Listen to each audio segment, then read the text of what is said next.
Hello, kamusta na tayong lahat? I praise the Holy God, my Father, my Creator, for His amazing, awesome, very understanding and very patient. He's full of grace and kind to all of us. He will never leave us nor forsake us because He loves us so much. And I'm thankful also to my Father for sending Jesus to us, our Savior and Redeemer. Were it not because of Jesus Christ, you would never know how amazing our Father is, how awesome, how glorious, how marvelous and magnificent Yahweh, the maker of heaven and earth. And I'm thankful to the Holy Spirit for His guidance, for always comforting us, never leaving us, reminding us to follow the teachings of Jesus Christ and to follow our Father's plan for us. Well, last time we read Habakkuk chapter 2. So Habakkuk chapter 2, ito yung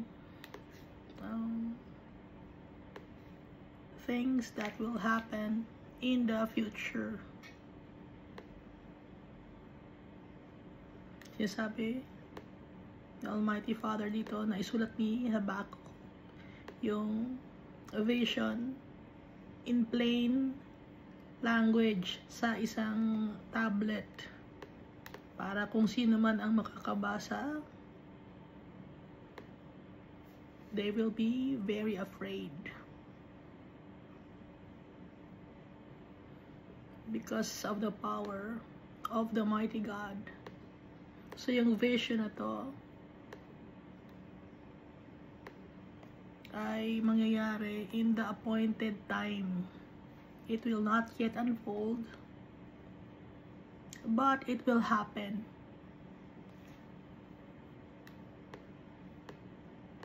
It will take some time to happen, but it will happen.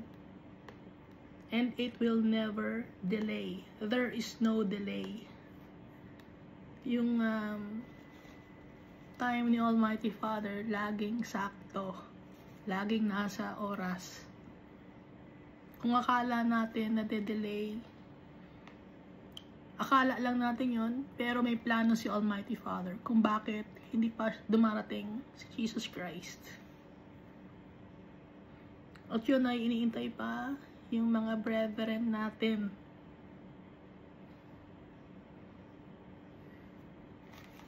So yung mga brethren natin hindi pa nai-inform. Dapat ma-inform lahat ng tao. At iniintay pa yung decision ng iba pang mga brethren natin. Kaya let's spread the gospel. Share to all the people the words of our Father.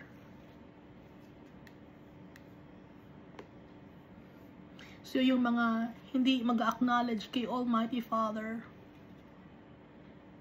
na siya ay powerful, at si Jesus Christ ang ating Redeemer and Savior at wala nang iba, those people are proud, mayayabang, at yung kanyang kaluluwa, it's not upright in Him.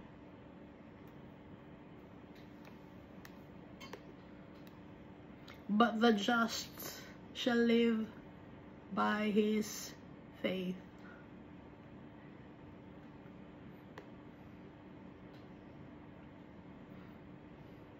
Yung ibig sabihin ng faith, kahit hindi natin nakikita, nagtitiwala tayo sa tatay natin. Kahit hindi natin alam ang future, yung hawak ni Almighty Father, ang future. Yun ang faith. Yun ang pananampalataya.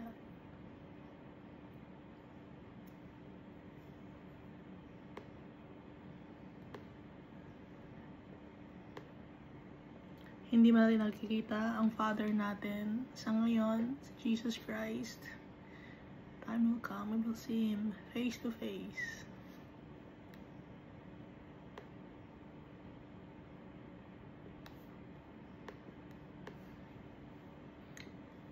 Banggit din dito yung mga stubborn people na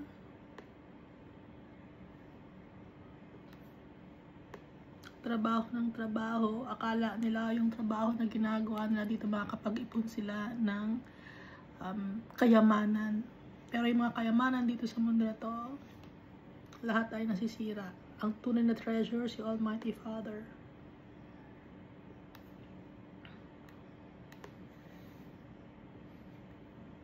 At yung mga tao dito, no, dahil sa selfishness, greediness, na nanakit ng kapwa-tao, nangaagaw, ng kung ano-ano mga bagay dito, to get ahead in life.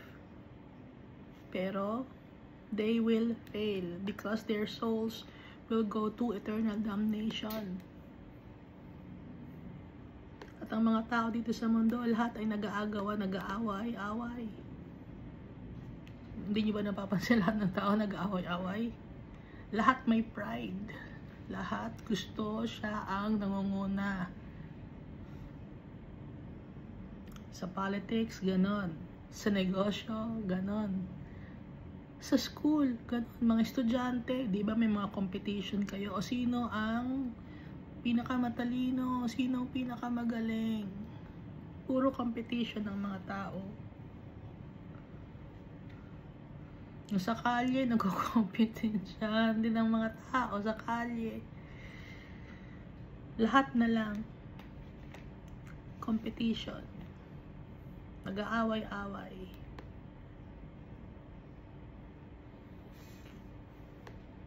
Pati ang mga bansa, nag-aaway-away din. Kung sino ang pinakamagaling na bansa, kung sino ang pinakamagaling na negosyo, kung sino ang pinakamagaling sa kung saan mang sektor ng lipunan.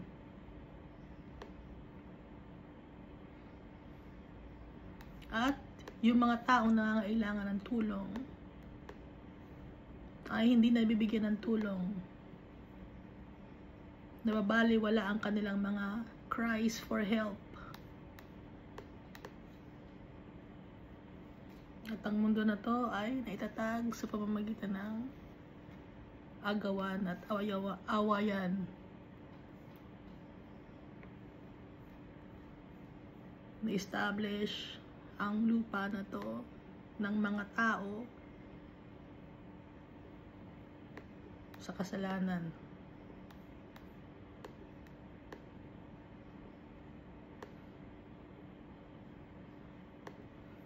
At yung mga tao nagpakapagod, pero ano lang ang ginagawa nila? They feed the fire. Doon lang napupunta ang pagod ng tao. Pag sinasabing feed the fire, nababaliwala, nasusunog ang pinagpapagura ng mga tao. And nations wear themselves in vain, baliwala. Running after the wind, naghahabol ng hangin. Ganun lang ang ginagawa ng tao sa mundo. And after some time, ano na mangyari sa mga tao sa mundo? Namamatay na. Asan ang kanilang mga pinagpaguran, nawawala, nanakaw, pinag-aagawan.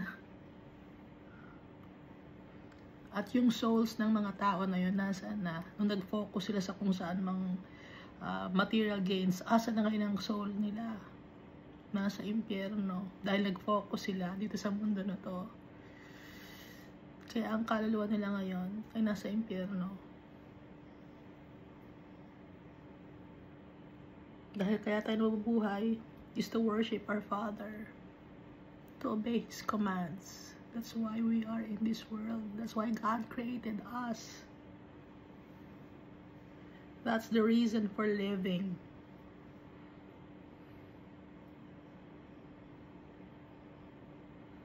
To worship our Father.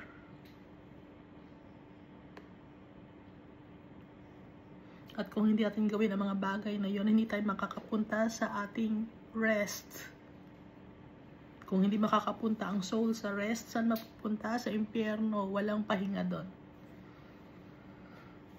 Ang mga tao ron, nagsisigawan, humihingi ng tulong, pero walang tutulong sa kanila. Dahil late na, nandun na sila sa impyerno. Hindi na sila makakalabas sa impyerno, na-trap na yung kaluluwa sa impyerno. So ngayon, while we still have time, return to our Father. Know the purpose on why we are alive in this world. May libro, no? Anong libro yon? Purpose something na book. Hindi yun ang purpose. Mali yung book na yon. Yung purpose naman nung gumawa ng book na yon, para kumita naman siya, no? Bakit hindi na lang niya ipamigay kung talaga ang gusto niyang makatulong sa kapwa-tao? Ilagay niya sa internet, ibigay niya. Bakit hindi ibigay? Gustong kumita.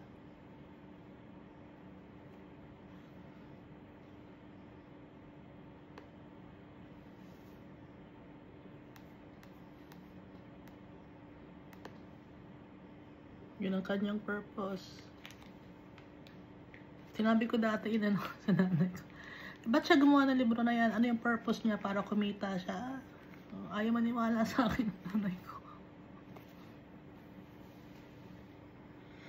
Yun ang purpose niya, para kumita siya. So bakit gumagawa kayo ng libro? Hindi niyo na lang ilagay sa internet. I-share niyo sa mga tao. Bakit ibinibenta pa ninyo?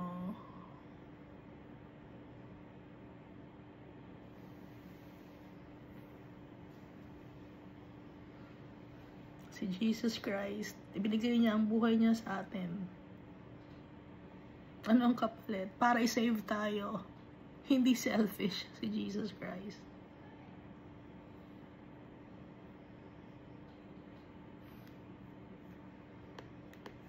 Yung mga speaker niya, di ba, na kinukuha. Anong ginagawa ng mga speaker ninyo? May bayad pa.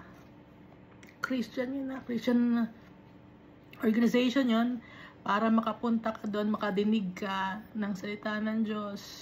May bayad. Walang bayad si Almighty Father, walang bayad si Jesus Christ, walang bayad ng Holy Spirit.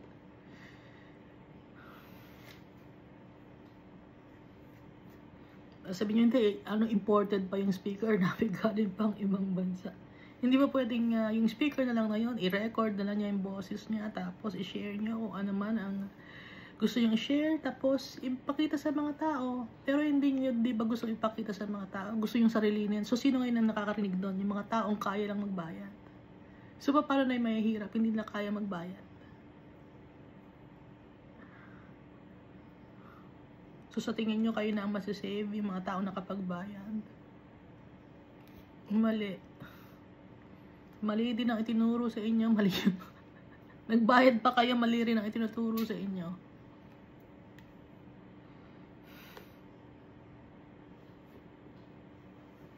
Isa rin yung itinuro, no? Yung sabi, madali raw makapunta sa heaven. Hindi madaling makapunta sa heaven. So, mali na yun. Yun pa lang, mali na. Nagbayad pa kayo, magkano? Binayad nga ng time na yun. Nag-increase na yata. Nagkaroon yata ng price increase.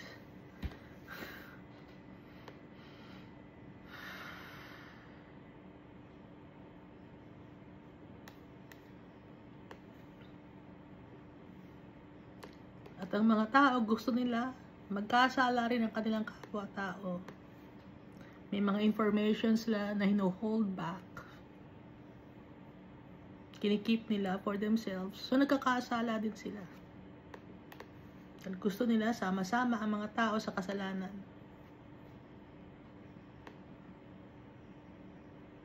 Pinagtutulakan ang mga abomination sa mga tao. Tanggapin ninyo ang ganitong mga kadumihan. Tatanggapin ba natin? Hindi natin matatanggap. Ano yung mga bagay na gusto ng society na tanggapin natin na kadumihan? Marami. Pero anong gagawin natin? Ibibigay natin kay Almighty Father. Magtitiwala tayo sa tatay natin. Dahil ibinigay niya sa atin ang kanyang salita.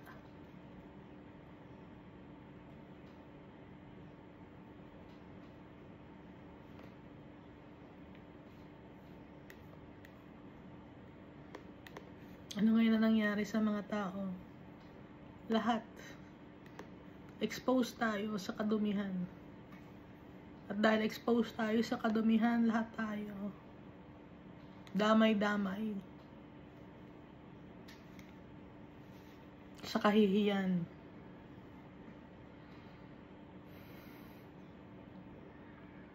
At tayo ay napapalibutan o nababalutan ng mga oppression, abomination, nababalutan ang pagkatao natin. Hanggang hindi tayo lumalapit kay Jesus Christ, balot tayo ng kadiliman and darkness and sin and shame.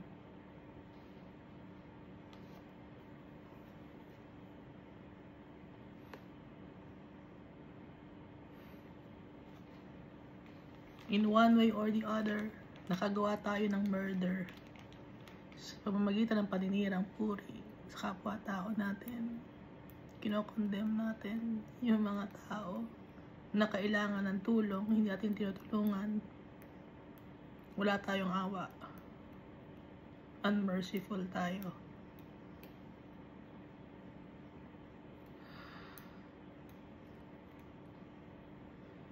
Instead, anong ginagawa ng mga tao?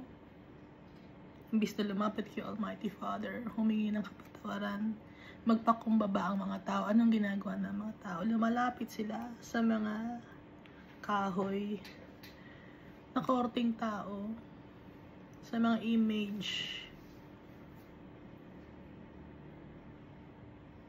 na gawa sa semento, gawa sa bato, na kasinungalingan ni Satanas or ni Lucifer ang gantong mga gawain. Abomination, teacher of lies, ang mga molded image, nagtuturo ng kasinungalingan. Sino ang father of all lies? Si Lucifer, di ba?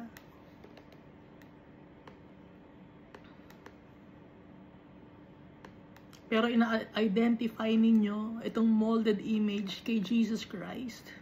Kasi nungalingan yun dahil sa Jesus Christ, buhay siya. Hindi siya mailalagay sa isang box kahit ginto pa yon.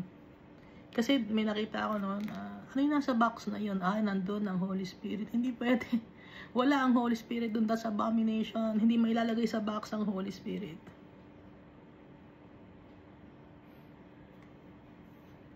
Kayo ang mailalagay sa impyerno. Ha? Kayo ang mailalagay sa impyerno. Pero ang Holy Spirit hindi mo mailalagay sa box. Buhay ang Holy Spirit. Nakita ko yung bata pa ako. Ano yung Holy Spirit nandun, ha? Nagtataka ako, nandun lang siya.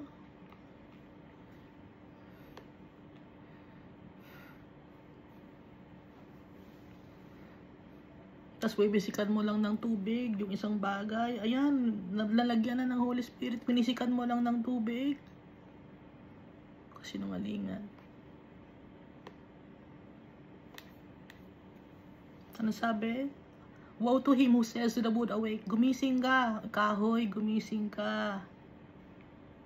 Magturo ka, turuan mo kami. Ano ba ang kasagutan sa tanong namin? Kahoy, semento. Tapos yung mga kahoy na yun, ano pa yun? Yung loob, kahoy, or semento, or bato, or bakal. Pero, gold-plated. Kahit na gold-plated yan, kahit na silver-plated yan, hindi pa rin yan humihinga. Hindi yan gumagalaw.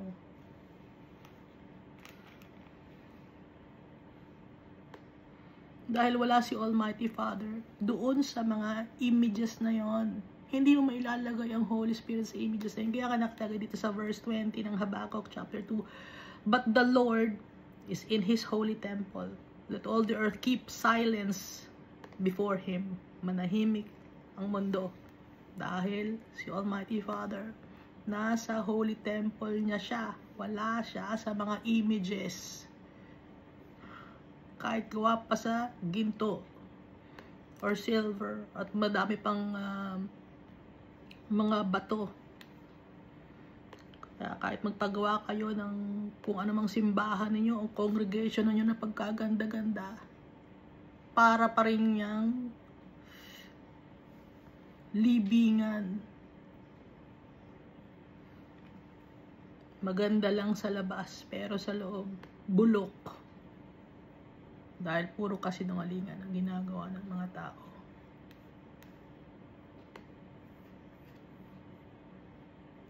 Yung customs and tradition, hindi masaya si Almighty Father doon. Dahil yung customs and tradition ng mga tao, nakabase lang sa tradition ng mga tao. Hindi turo ni Almighty Father yan. Kung gusto natin malaman kung anong turo ni Almighty Father, magbasa tayo ng Bible. Habakkuk chapter 3. So dito sa Habakkuk chapter 3, it's a prayer of Habakkuk, the prophet, on Shigionoth. Shigionoth means meditation or intense prayer, songs of praises to the Almighty Father, celebration, and lamentation. Halo-halo na. Ito yung prayer ni Habakkuk. Intense prayer, songs of praise and worship, and celebration, and lamentation. Yun ang Shigionoth.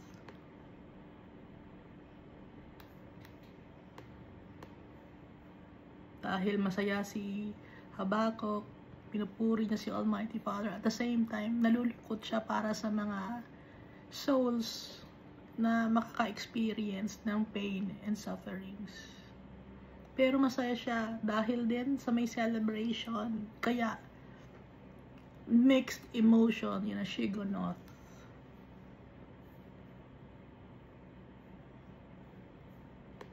Verse 2 of Habakkuk chapter 3. O Lord, I have heard your speech and was afraid. Narinig ko ang salita mo at ako ay takot. Paano narinig ni Habakkuk? You will hear a voice behind your ears. Nakikipag-usap si Almighty Father sa kanyang mga anak. Ngayon, kung ikaw ay isang Christian at hindi mo pa rin naririnig ang boses ni Almighty Father, check mo ang sarili mo. Kung totoong si Almighty Father ang wino-worship mo, dahil kung totoong si Almighty Father ang wino-worship mo, sasagot si Almighty Father sa'yo. Hindi ka dapat tumingin sa mga images or sa mga wooden stones, ay wooden graven images or wooden images or molded images kahit paggawa sa ginto. If you want to talk to our Father, pray to our Father in spirit and in truth. And you will hear a voice behind your ear. Kakausapin ka ni Almighty Father. Humble ourselves before our Father.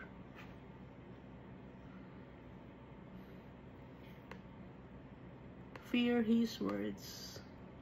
And be remorseful of our sins. Yun ang i-check ni Almighty Father. O Lord, I have heard your speech and was afraid. O Lord, revive your work in the midst of the years. In the midst of the years, make it known.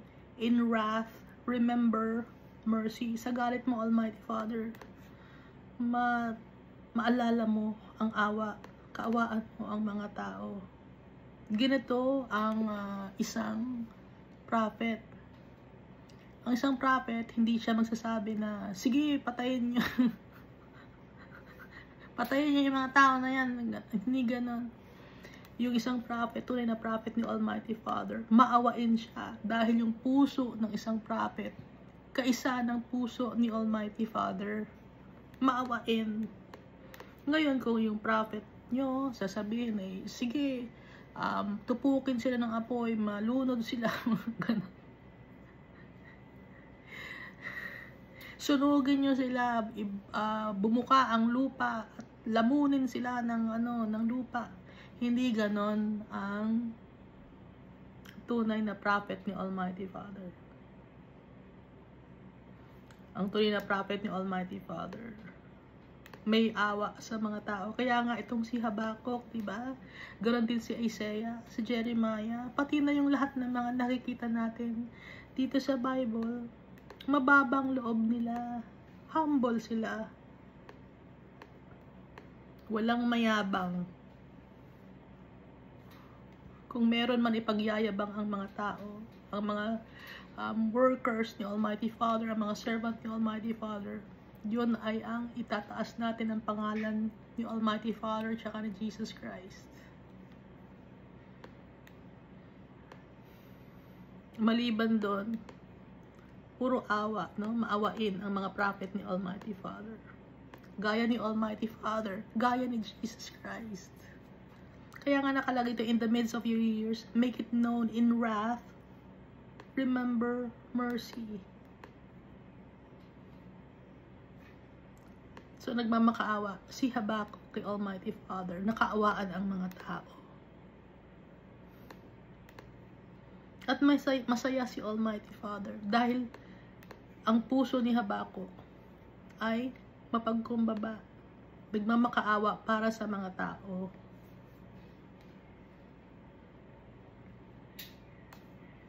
Di ba gato rin ang puso ni Jesus Christ, lalo na binigay niya ang kanyang buhay para sa atin? Di ba sabi ni Jesus Christ nung siya ay pinatay ng mga Roman soldiers, Father, forgive them for they do not know what they are doing. Ganon din itong mga prophet. Iisa ng puso. Kaisa si Almighty Father, kaisa si Jesus Christ. Verse 3, God came from Teman, the Holy One from Mount Paran, Selah. His glory covered the heavens, and the earth was full of His praise. Teman means right, or right hand. God came from righteousness, place of righteousness. God came from the place of righteousness. The Holy One from Mount Paran. Paran means gloriousness. The Almighty Father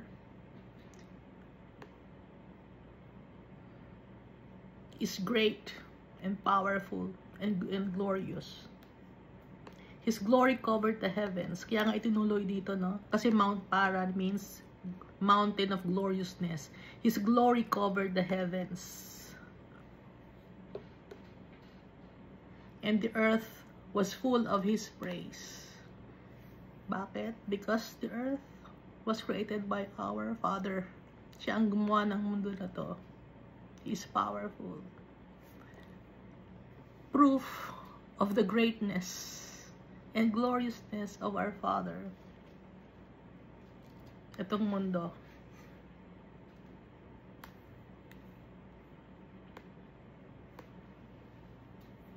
When God created this world,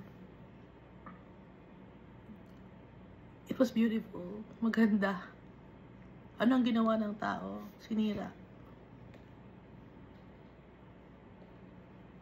Dinumihan ng mundo na to. Tao ang gumawa ng kadumihan.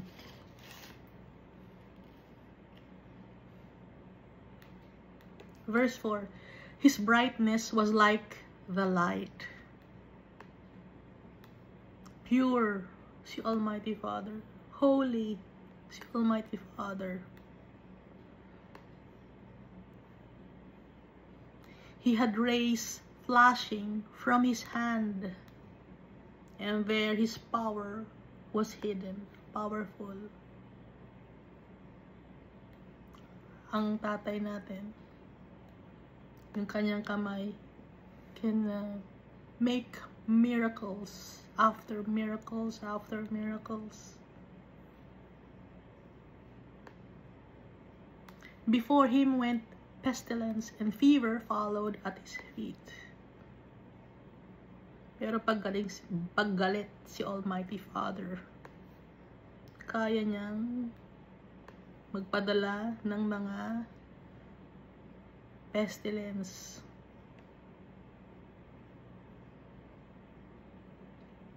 And tragedies will cover the land pag nagalit si Almighty Father.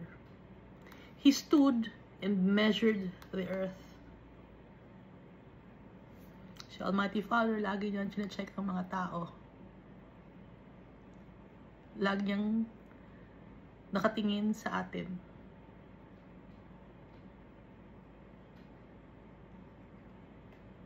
He looked and startled the nations. Ginugulat niya ang mundo. Ang mga tao, ginugulat niya. Na-amaze. Psalms chapter 33 verse 8. Let all the earth fear the Lord. Let all the inhabitants of the world stand in awe of him. For he spoke, and it was done. He commanded, and it stood fast. The Lord brings the counsel of nations to nothing. He makes the plans of the peoples of no effect. Kahit na ano ang planuhin natin, hindi mangyayari kung hindi gusto ni Almighty Father, kung hindi aalaw ni Almighty Father. That's how powerful our Father is. We are at His mercy. But we are so blessed because He's very loving and kind. Very patient. Is our Father. Daloy natin. And the everlasting mountains were scattered. The perpetual hills bowed. His ways are everlasting. Ang ways ng tatay natin for all eternity. Hindi yung plano ni Almighty Father sa atin ay permanent, hindi for temporary.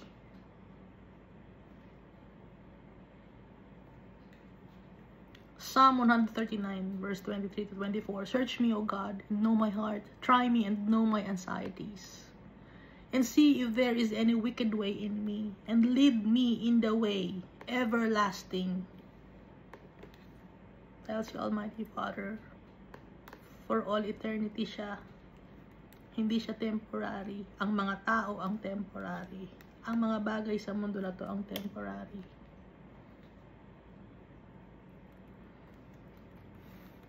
Isaiah chapter 40 verses 28 to 31. Have you not known? Have you not heard? The everlasting God, the Lord, the creator of the ends of the earth, neither faints nor is weary. His understanding is unsearchable. He gives power to the weak, and to those who have no might, he increases strength. Even the youths shall faint and be weary, and the young men shall utterly fail, or utterly fall. But those who wait on the Lord shall renew their strength. They shall mount up with wings like eagles. They shall run and not be weary. They shall walk and not faint. So kung magtitiwala tayo sa tatay natin, yung kalakasan natin, it will be renewed. Para tayo mga eagles na may wings. Hindi tayo mapapagod, kahit tumakbo tayo, kahit maglakad tayo, hindi tayo mahihirapan. Kung tayo ay magtitiwala sa tatay natin, dahil ang tatay natin, He is strong. Kaya kung kailangan natin ng kalakasan, lalapit tayo sa tatay natin because His ways are everlasting. Our Father is powerful. He is for all eternity and He will never change. Verse 7, I saw the tents of Cushan in affliction. Cushan, galing sa word na Cush. Alam natin na si Cush, anak ni Ham. Si Ham, he was cursed by his father, Noah. No? Diba tatlo ang anak ni Noah? Si Ham, si Noah, tapos may anak siya, si Japheth, si Shem, tsaka si Ham. Ngayon si Ham, may anak siya, si Cush. Kaya dito sa verse 7, I saw the tents of Cushan in affliction. Nahihirapan ang mga Cushan. Cushan, yung mga cursed people dahil sa kasalanan. And also, Cush means Ethiopians or blackness or darkness, nakatira sa darkness. Hindi ito sinasabi na, ay, racist ka ba dahil Ethiopian, blackness? No. Kasi ang literal meaning ng Cush, blackness, Ethiopians.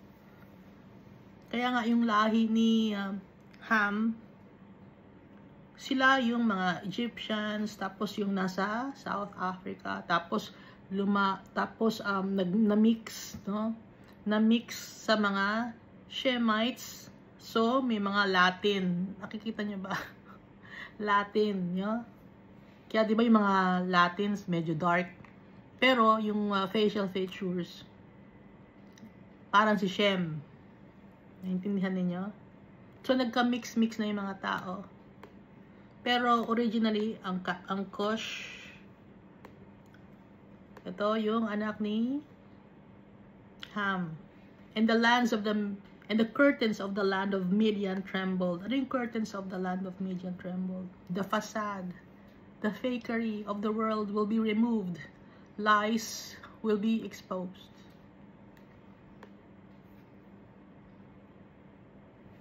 Darkness will be removed because of the gloriousness of the Almighty Father. O Lord, were you displeased with the rivers? Was your anger against the rivers? Was your wrath against the sea?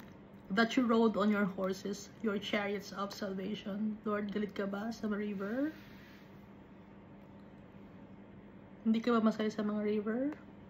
Hindi ka ba masaya sa dagat? Kasi nakasakay ka sa horses. Your chariots of salvation. Ano ibig sabihin ito? Horses symbolizes swift or fast. Mabilis. Kasi pag river, mabagal, di ba? Sumasabay sa agos ng mundo. Si Almighty Father, hindi. Mabilis magbigay ng justice si Almighty Father. Mabilis umaksyon si Almighty Father. Wala makakatago si Almighty Father.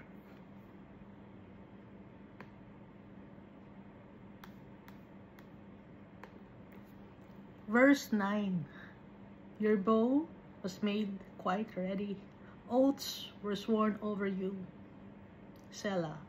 You divided the earth with rivers. So the Almighty Father is ready to smite the world as He promised.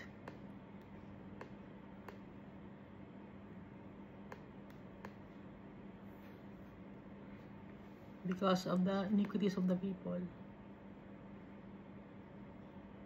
Yung mga tao na nagpapasabay sa agos ng river. Pag nagpapasabay sa agos ng river, ibig sabihin, pag ang mga tao gumagawa ng kasalanan, yung iba naman, gumagawa ng kasalanan yan, gagayahin ko rin. Hindi sila against the river. Gusto nila laging sabay sa daloy ng mundo na to. Yun ang ibig sabihin. Verse 10, the mountains saw you and trembled. The overflowing of the water passed by. The deep uttered its voice and lifted its hand on high. Pati yung mga mountains, takot kay Almighty Father. Psalm 114 verse 7 to 8. Tremble, O earth, at the presence of the Lord, at the presence of the God of Jacob, who turned the rock into a pool of water, the flint into a fountain of waters. That's how powerful our God is. Kahit anong kayang gawin ni Almighty Father. Takot ang mundo kay Almighty Father. So, itong Habakkuk, itong last chapter, gumagamit na ang figures of speech si Habakkuk. Dahil ito ang binibigay sa kanya ni Almighty Father. Figures of speech na personification. Para ipakita sa atin ang kapangyarihan ng tatay natin na kaya niyang gawin ang lahat pero hindi niya ginagawa dahil may mga tao pang iniintay.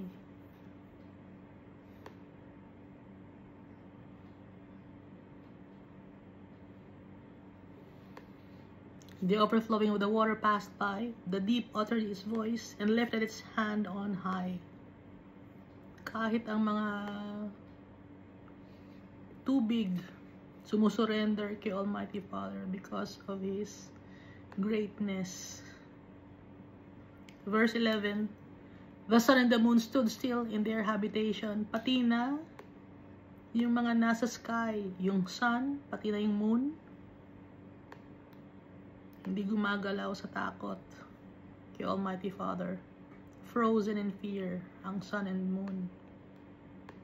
Hindi to literal, kundi it's like a poem, no? Pero kung gusto ni Almighty Father na hindi gumalaw ang sun and moon, gagawin niya. Kayang gawin ni Almighty Father, just like what happened in the time of Joshua, di ba? Nabasa natin na the sun stood still, hindi umandar yung araw dahil may mga kalaban si Joshua at tinalaw ni Almighty Father yon. At the light of your arrows they went, at the shining of your glittering spear. So pag si Almighty Father galit, He will strike people and He will never relent. So for now, we still have time.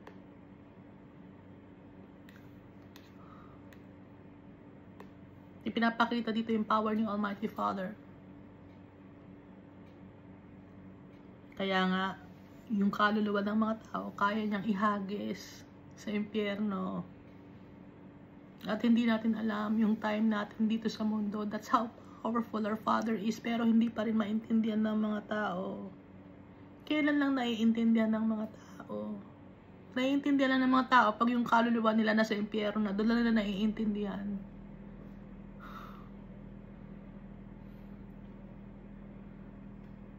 Pag late na, saka naiintindihan ng mga tao.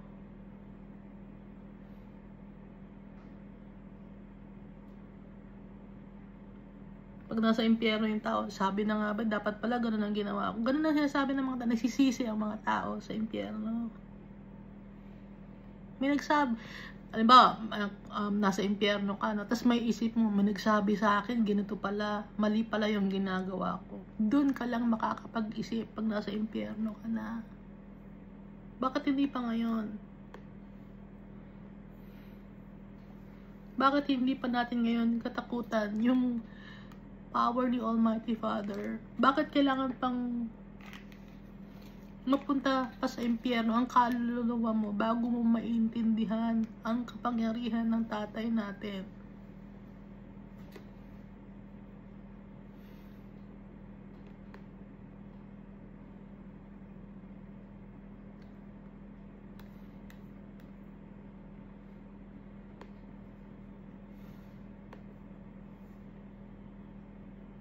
You marched through the land in indignation. You trampled the nations in anger.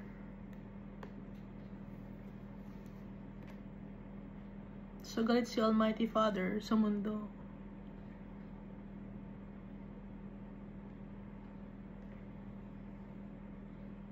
Because of blasphemy, abomination, wickedness, greediness, uncleanness. Because of our evil deeds. Verse 13, you went forth for the salvation of your people. Pero si Almighty Father pa rin ang gumawa ng way para isave niya ang mga tao. For salvation with your anointed. Si Jesus Christ, binabanggit na naman kasi si Jesus Christ, siya ang anointed by the Almighty Father. Kaya nga, nakalagay dito, for salvation with your anointed.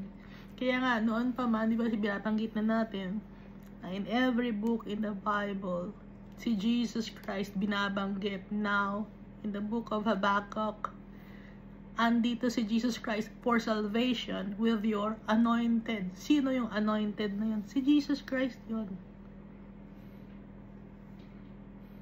Yun ang salvation natin. The deliverer, the redeemer, the mediator. Si Jesus Christ, wala nang iba. Hindi yung religious leader ninyo. Hindi yung religious leader na nagtatag ng kung anumang religion meron kayo. Wala yung pangalan ng mga religious leader ninyo dito sa Bible.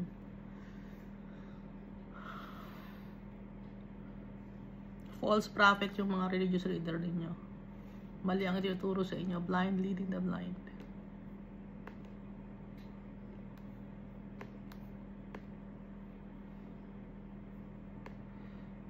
Sino ang nandito sa Bible? Si Jesus Christ.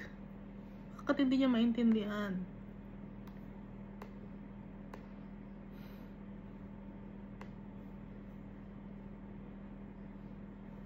Tuloy natin verse 13. You struck the head from the house of the wicked by laying bare from foundation to neck. Selah. So the wicked people and all that they have are nothing but trash, basura. Bare from foundation to neck. Kahihiyan ang nasa mga tao.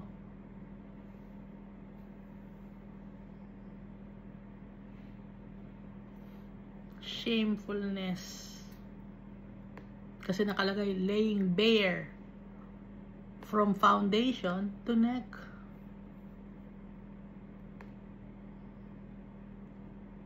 Ano yung foundation? Sa paa. To neck hanggang neck. No? You struck the head from the house of the wicked. Yung ulo, binanggit na dito, pati yung paa, pati yung neck, from foundation to neck. Ano nangyari sa neck, sa ulo? You struck the head from the house of the wicked. Verse 14, you thrust through with his own arrows. Ginamit ni Almighty Father ang sariling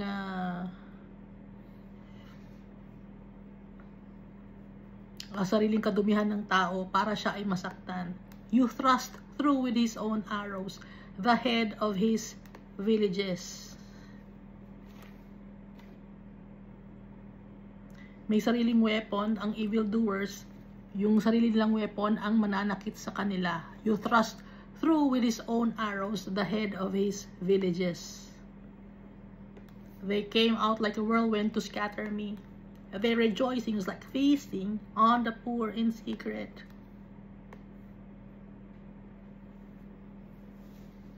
So the hands of the evil people are fast in propagating lies and chaos and destruction.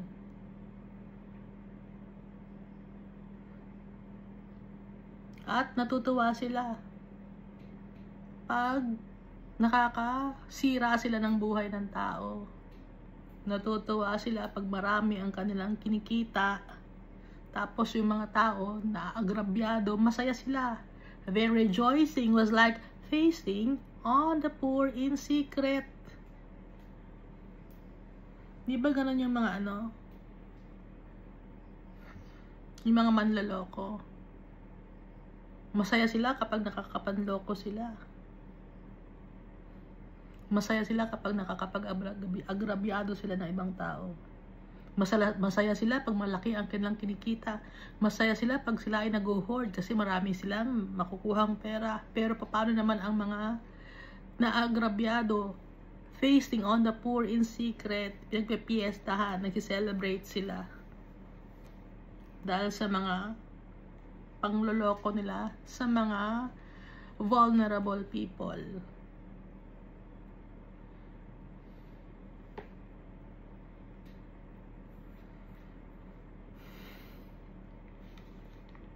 Pag malaki ang patubo sa mga bangko, masaya sila, malaki ang tubo natin ngayon. Tataas, magkakaroon ng inflation, tataas per year ang tubo sa hulugan, sa kung anumang mga bagay, kotse, bahay. Masaya sila. They rejoice. Kaya nga, diba, malaki ang, may mga bonus yan. May bonus, malaki ang bonus natin, malaki ang nakuha natin ngayon. Diba? Ganun yun. Ay, malaki ang nakuha natin yung pera. Bakit malaki ang nakuha ninyong pera? Marami kayong nalokong tao. Marami kayong sinaktang tao. Every rejoicing was like feasting on the poor in secret. Verse 15, you walked through the sea with your horses, si Almighty Father. Through the heap of great waters. Lahat ng mga ginagawa nating mga kadumihan, nakikita ni Almighty Father at bibigyan niya ng justice ang mga tao. Swift justice.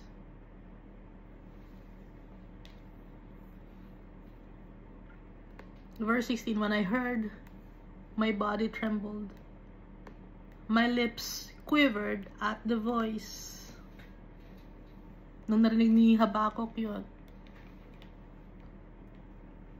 ninervyo siya, kinabahan siya, pati yung katawan niya, no? Nag-react sa takot. My body trembled kasi nakalagay dito nung narinig niya. My lips quivered at the voice. Hindi siya makasalita. He could barely talk or react. He was horrified. Rottenness entered my bones, and I trembled in myself, that I might rest in the day of trouble. Dahil sa tribulation, sa parating na tribulation, kung ano yung narinig niya, kinalabutan siya sa mga mangyayari sa mga tao. Ulitin natin, when I heard, my body trembled, my lips quivered at the voice, rottenness entered my bones, and I trembled in myself, that I might rest in the day of trouble. Na hindi siya makasama sa tribulation kasi nakakatakot, horrifying.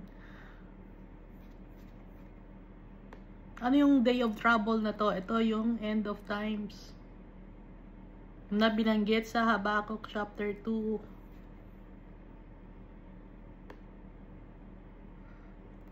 When he comes up to the people, he will invade them with his troops. Sino tong darating that I might rest in the day of trouble? When he comes up to the people, he will invade them with his troops. Sino tong he? The beast. Pag dumating siya, lalapitan niya ang mga tao, i-invade niya yung mga tao, he will rule the land with his army. Ito yung the beast. Kaya takot si Habakuk, that I might rest in the day of trouble. So kaya nga itong Habakuk chapter 3, halo-halo na to. Ito yung lamentation, yung fear, yung pagpupuri niya kay Almighty Father. Kaya nga, binanggit, no? Shigionoth. Sa chapter 3, verse 1.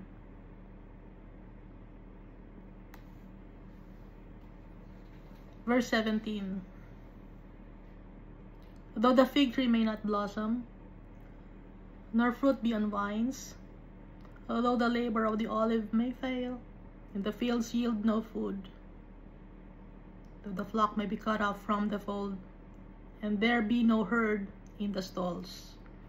So, ito ay magkakaroon ng kakulangan.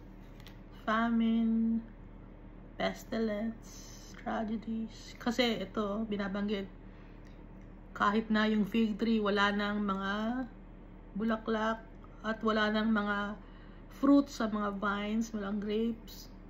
Pati yung olive, wala na din. Hindi na mamunga. Tapos, yung field, wala nang mga tanim. Though the flock may be cut off from the fold, wala na ring mga flock. And there be no herd in the stalls. Kahit sa kulungan, wala na din. Sabi ni Habakuk, yet, verse 18, I will rejoice in the Lord. Magtitiwala pa rin kay Almighty Father. I will joy in the God of my salvation.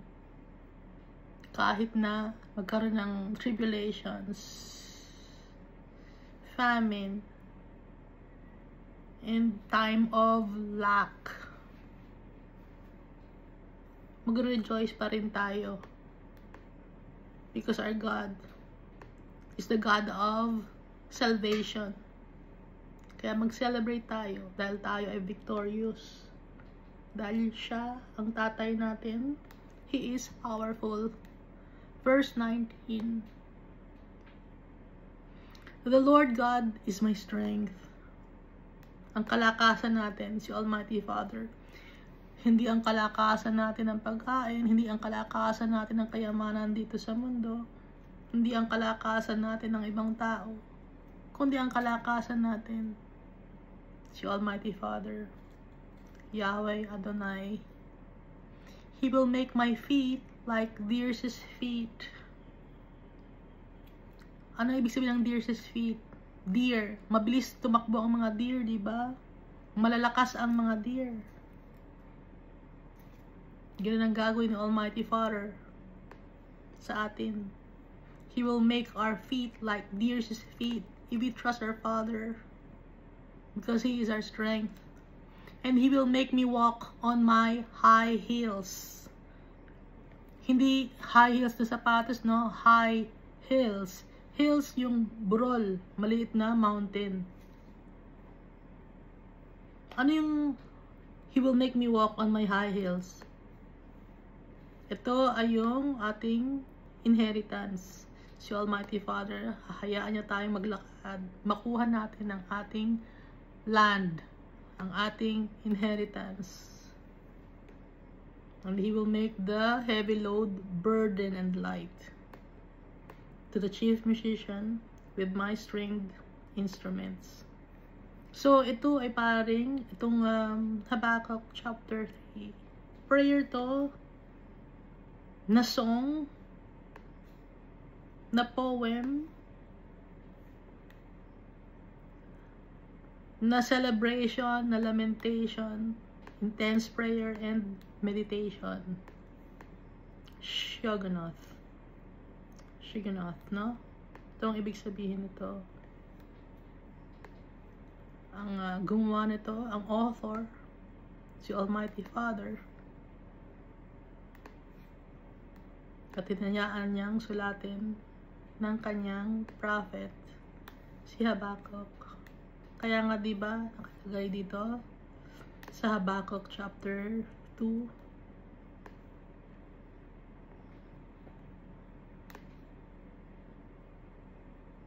write the vision.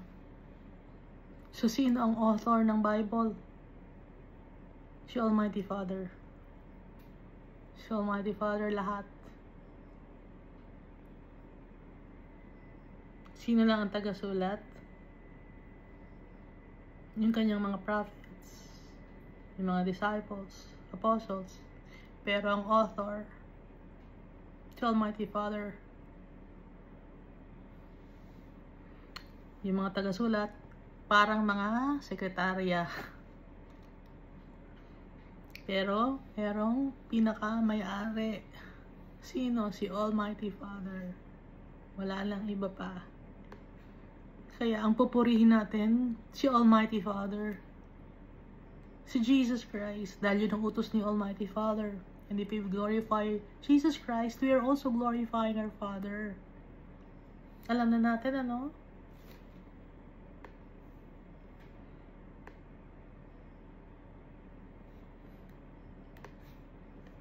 Wala nang iba pang binabanggit na dapat na i-glorify or purihin. From Genesis to Revelation, nakalagay, glorify the Almighty Father. The Almighty Father is powerful. At binabanggit din si Jesus Christ in every book in the Bible. Maliban sa kanila, wala nang binabanggit. Nandito ba nakalagay sa book of, or kahit isa man sa book of Old Covenant or Old Testament, ang pangalan ni Peter? Ang pangalan ni John, ni Paul. Wala, di ba? So, sino nandito lang na binabanggit? Si Jesus Christ. Yung characteristic ni Jesus Christ. Characteristics niya, siya yung commander of the army of the Holy God. Siya yung Messiah. The anointed one. The coming King. Nababanggit. Nagpakita si Jesus Christ kay Abraham. Pati na rin kay Joshua. Pati na rin sa magulang ni Samson.